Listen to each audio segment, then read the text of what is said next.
guys, kung makikita nyo.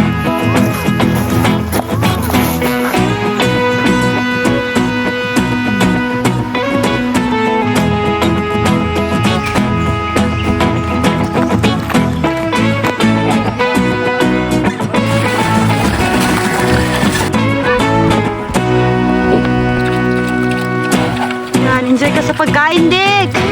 Hello everyone! Good morning! So this morning nga pala guys, andito na naman tayo sa farm kasi nga marami tayong gagawin for today, pag-harvest ng mga saging, and ayan, samahan nyo kami. So bago tayo pumunta doon, may sasagutin muna tayong mga komento about sa papa ko, bakit daw palagi niya dala yung bag niya. Sa mga di po nakakaalam, bakit po palaging bitbit ng papa ko yung bag niya, kasi andun yung mga malalaking power bank na ginagamit ko, and also yung cellphone niya, and ano pa yung mga maintenance ni papa, ganun. Kasi nga minsan nakalimutan niya talaga uminom ng mga gamot niya, kaya kahit saan siya pumunta guys, pumunta man siya sa farm, at least may dala siyang bag at andun na yung mga gamot niya. So sana po nasagot ko na yung tanong mo, ma'am. So ayan guys, samahan nyo kami, let's go! Kita na tayong saging na saba dito. Ayan o, matanda na siya, so pwede na yan.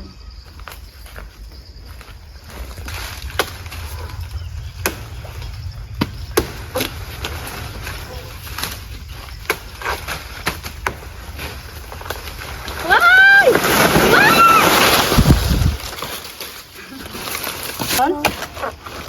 So ayan guys, parang bulok to siya. So po kayo mag-alala kasi nga kahit sira na to or di talaga natin siya makain, may ano naman tayo, may baboy naman tayo nakakain ito. Doy, talaga nyo doy.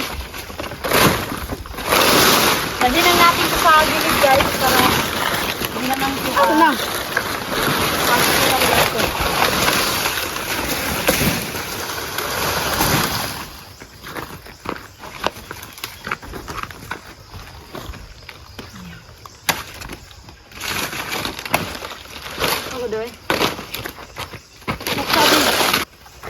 So ayan guys, as you can see, di ba ito?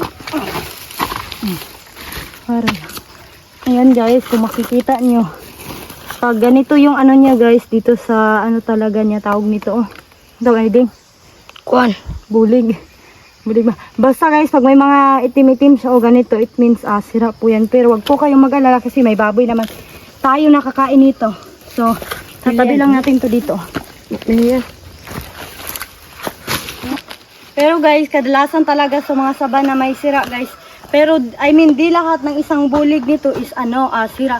May mapili ka pa, like may makuha ka pa na mga 50 na saging ganito. Ganun, may mapili pa na good talaga at pwede nating makain. So dalhin lang natin yan sa bahay and doon na natin siya titingnan kung may mapili ba tayo or makuha, ganun. Lipat na naman tayo sa ibang puno guys.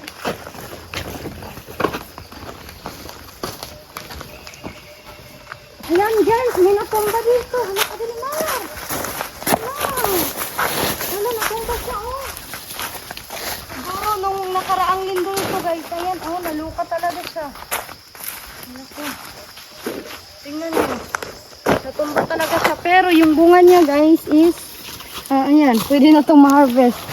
Ayan, as you can see, may mga, may mga kumakain na manok siguro. Ayan hala kasayang. Pero okay din naman to guys. Kasi nga naabutan pa natin na hindi talaga siya nakain ng manok or naubos nila. Ayan.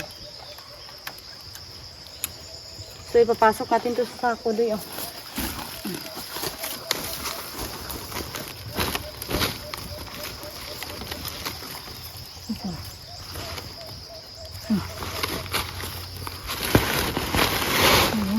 Talaan.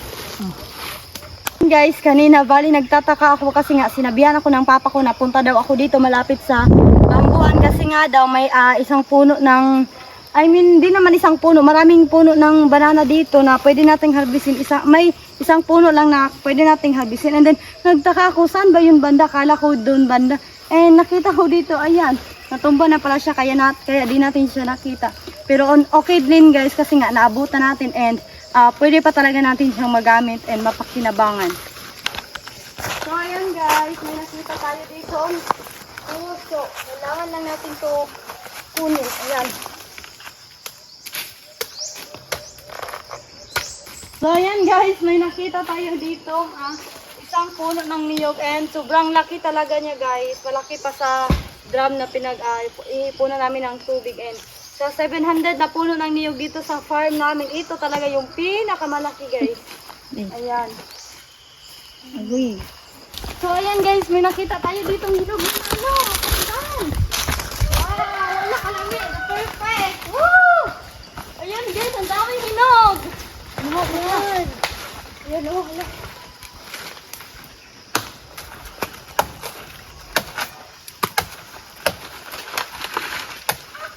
Ayan guys. Buti na lang nag-harvest tayo ngayon kasi kung di natin ito na-harvest. Wow. Ayan, di ba? You can see, so kakain muna tayo dito guys. Kasi nga sobrang hinog na nito. Si Doy. Ayan, kanaan, Doy oh. So ayan guys. Kain muna tayo.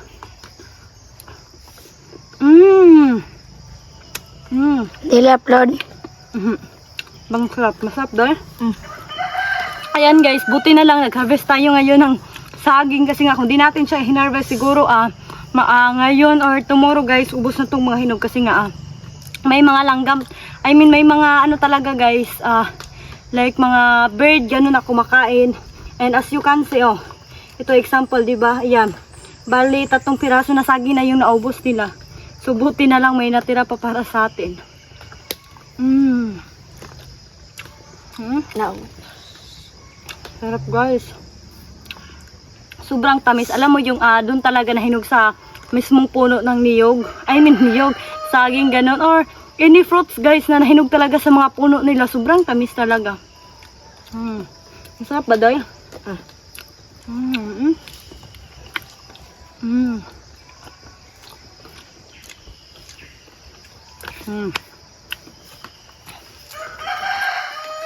Ayan guys, tingnan nyo. Oh, naandito pa sa ilalim. Ayan. Tingnan nyo. Diba? Kasi sobrang tanda na nito. Kaya hinog na talaga siya dito sa puno niya.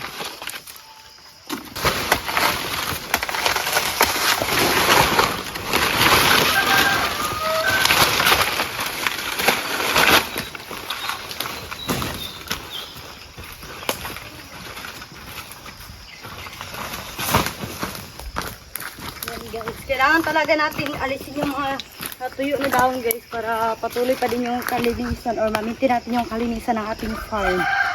So ayan, may nakita pa tayong ano dito, bulaklak ng sagi. Kailangan talaga natin ito putulin din.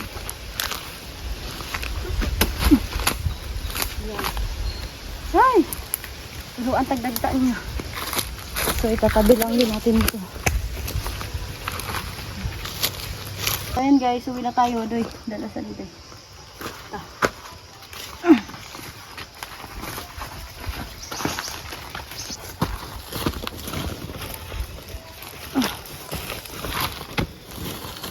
Ano Doy, natanggal na. Sige lang.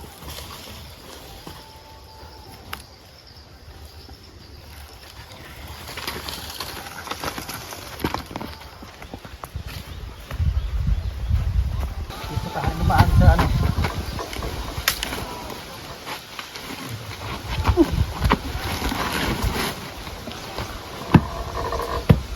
Daot pa.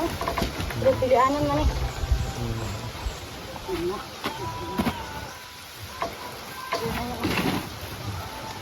So bali pahinugin na namin to guys para may antay ito.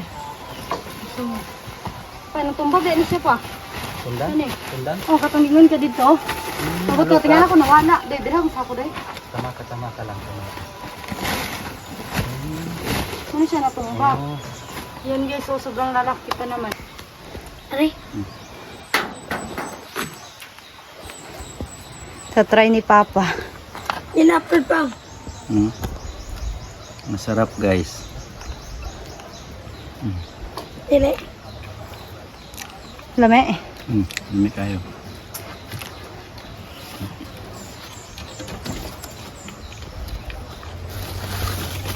Ibitayin nyo na. Guys, papakainin lang muna natin yung ating mga alagang ibon. Yung sa likod. Kailan ito kabukdo ha? Tama naman siya. So, bali isa sila.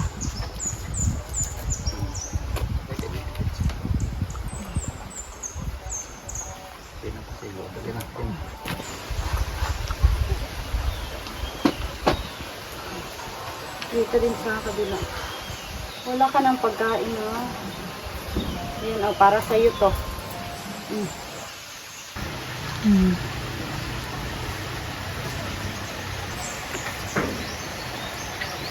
Iniala na si Juan, si Dennis. Iniala ko si Dennis. So, ayan, painumin lang natin sila ng, lagyan natin ng tubig yung ano nila, nilagyan. Para di naman sila mauhaw after nilang kumain. Ayan, dito din sa kabila. Ayan. Guys, kailangan lang natin ito ano dito. Ay. Na. Yan, so pag mahinog na to, kuha lang tayo dito. Ganun. So, isabay na lang din natin itong isabay.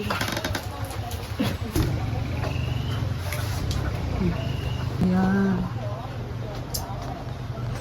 So, ngayon guys, papunta tayo dun sa ating sa kapayasan or sa papayahan natin kasi nga mangunguha tayo ng dahon upang ating ipapakain sa ating mga alagang baboy. And bali si 3 months na po yung mga tiyan ng aming dalawang baboy guys. Yung dating kinulong na maliit pa, ngayon buntis na. And at the end of July daw is mga anak na sila. So kailangan talaga natin sila alagaan guys, para syempre may babalik din nila sa atin yung mga anak nila, ganoon, makakatulong din naman sa atin. Kaya guys, tayo lang muna ngayon dito kasi nga si Dennis busy, and then si Delmar umuwi na daw dun sa taas. Kaya yan, samahan nyo kami. I mean ako. So ayan, samahan nyo ako guys. Pala yung ating dalawang inahing baboy. Ayan, ito yung papakainin natin. So before that, kukuha muna tayo ng dahon dun banda. Guys, mag-start na tayo manguha. Bali na tagalan pa wala tayo kasi nga nagputol pa talaga ako ng kawayan doon na ano na tuyo, at saka nilinisan to doon para may kanungsi tayo. And ito pala yung papayas na lalaki guys, kasi nga that's why we called him boy, because hindi siya namumunga. Kaya yan, kailangan lang natin yung dahon niya.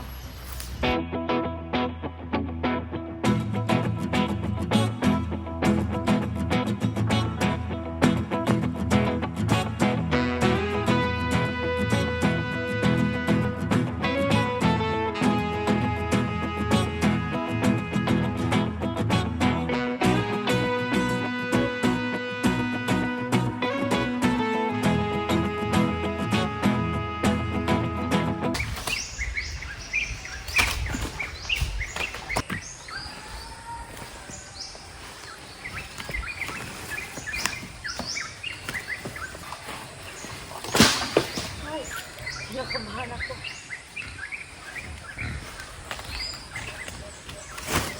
Guys, okay na to kasi nga medyo di na rin abot ng ating panungkit, and madami na din ito nakuha natin sa akin.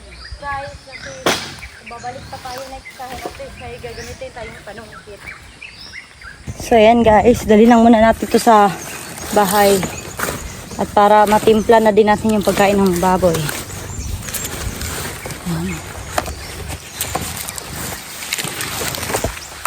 Ayan. Uwi na tayo.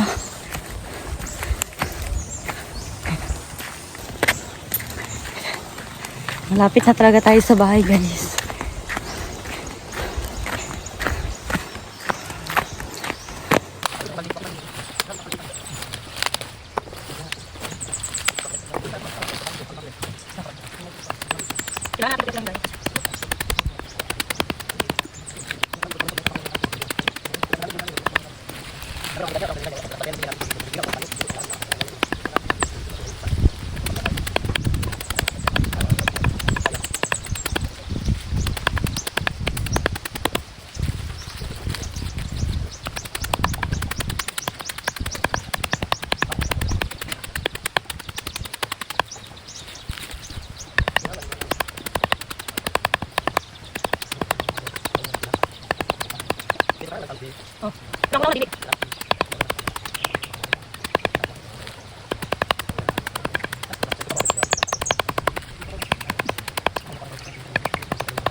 So, ayan guys, finally, natapos na talaga nating masla. So, ayan guys, kailangan lang natin tuhatiin kasi nga dalawa yung ating inahing baboy. Ayan.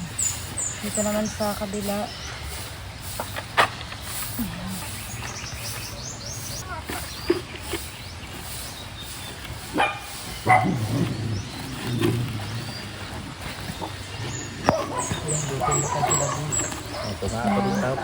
Yung kanilang sabaw.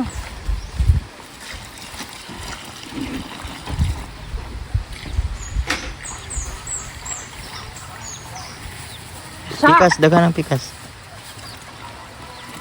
So medyo kulang siya, kailangan natin dagdagan. Ayan guys. Kailangan lang natin ito dagdagan.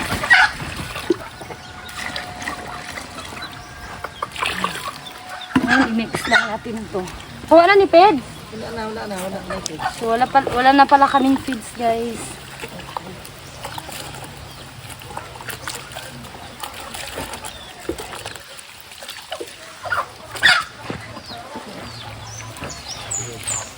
Gang ba? Ako na dito magpapa. O ba nito dong? Ako na. Ay, oh, sige nito man.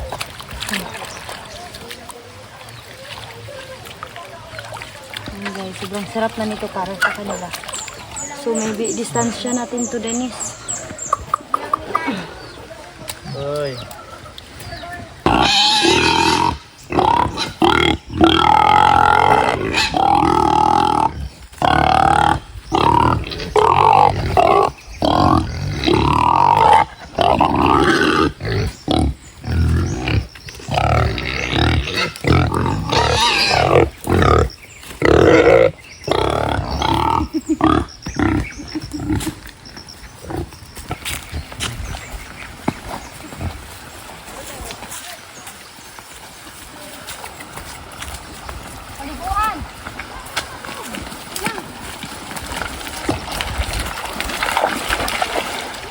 Yan, naligo ko na kayo.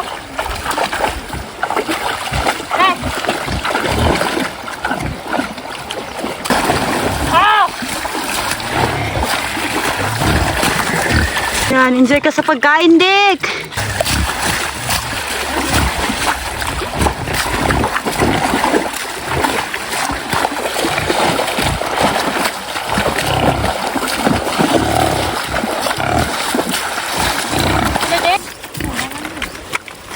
Tawaga.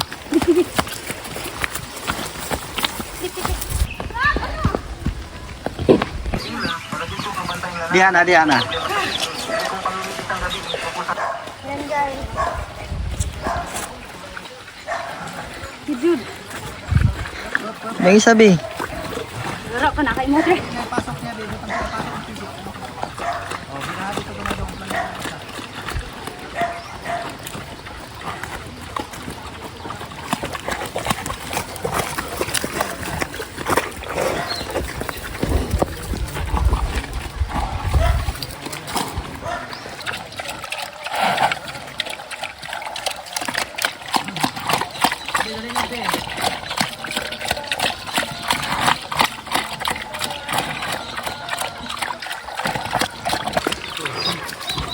Gabi lang ligo pa.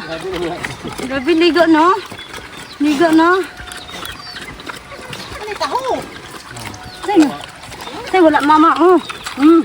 Yan, naglugang si Lalong. Hindi. Kain. Para masustansya din yung anak nyo. Ay, kain na taga.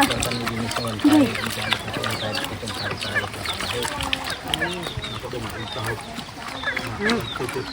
Ayan yung isa guys, kumakain.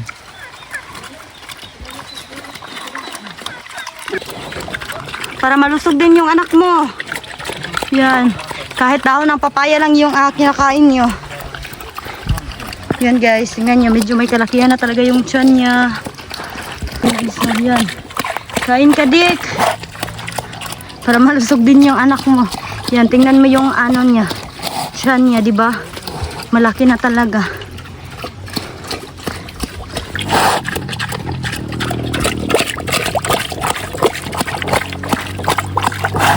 So ayan guys, guys, dito na nagtatapos yung ating video for today and sana nga nag-enjoy kayo guys sa panonood and sana di kayo magsawa, suportahan kami at manood sa aming vlog. So don't forget to subscribe, like, comment and share. See you on my next vlog. Bye-bye!